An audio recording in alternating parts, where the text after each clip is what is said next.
This one's for the city, man. For the city of Columbia, I love y'all, man. Long season. Personal hype man. Personal hype man.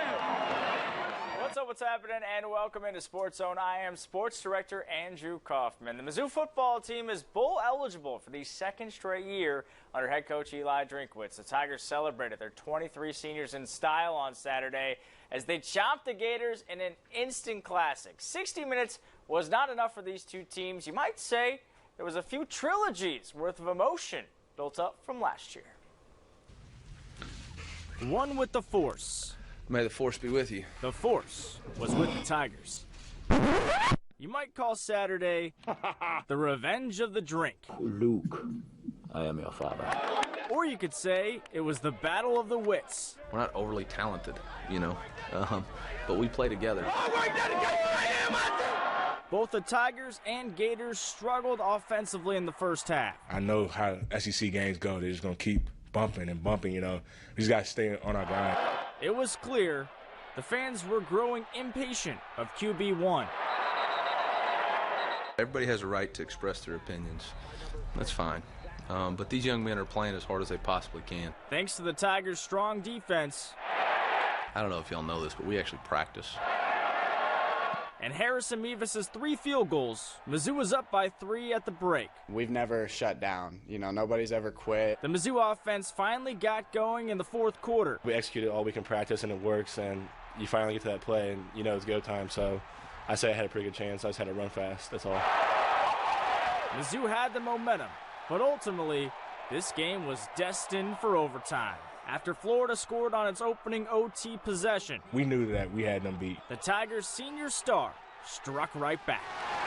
Coach Drink said it from the jump. He was like, we're going for 2. I wasn't surprised. It just, for real, gave me the chill. We finna do this, so. It was no Jedi mind trick, just logic. Why have to go back on offense and then have to go for 2? You might as well do it then. Connor made a hell of a play. I just saw the ball go up, and I'm like, ooh, I hope somebody catch it.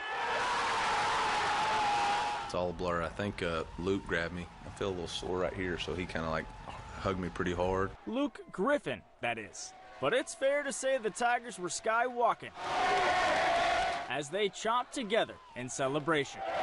It really has some added meaning to me because I've never been bowling before. I never even had a winning season before at Rice. I promised Mike Mayetti he'd go bowling if he came back. That's the only reason he came back, because he'd never been to a bowl game. We came through today for that. All week, we just talked about, man, this is senior week. These guys deserve that chance to grab that rock. Let's go. It's a one-of-a-kind tradition. I got a nice one that was shaped kind of like a foam finger, number 1. Oh, yeah, I got a little rock because, my arms, I'm a little bit tired. But like the Tigers this season, nothing comes easy. I felt like my quads was doing more of the work than what they were doing. Shit. In fairness, Beatty has a lot of force to contain. Less than 24 hours after the loss of the Tigers, Florida has fired head coach Dan Mullen. In 4 seasons at the helm, Mullen led the Gators to a 34-15 record. Just last year, Florida played in the SEC Championship, but the Gators have not lived up to expectations this season. They've lost their last 4 games against Power 5 schools. Mullen is now the 4th SEC coach to get fired after losing to the Tigers. Up next, it is the Battle Line rivalry game Friday at 2:30. The Tigers looking to wrap up their season with a 6th straight win over the Razorbacks. Here's your reminder of how last year's game ended. There are just so many connections here. For starters, Coach Drinkwitz is from Arkansas. Former Tiger head coach Barry Odom is the Hogs' defensive coordinator. And this past offseason, the Razorbacks added 2 of the Tigers' starting defensive linemen from last season. That's Mark Colletzi and Troy Williams. And for Fayetteville natives Akil Byers and Bannister, their rivalry is alive and well. I think whenever somebody says that they don't want you and they don't think you're good enough, whether they inherently meant that or not, you take it. It put a chip on my shoulder, and it's been motivation for me throughout my whole college career. It's personal for a lot of people because honestly, who wouldn't want to beat their old head coach, just if you're a competitor, at that point. So, it just gets bigger each year.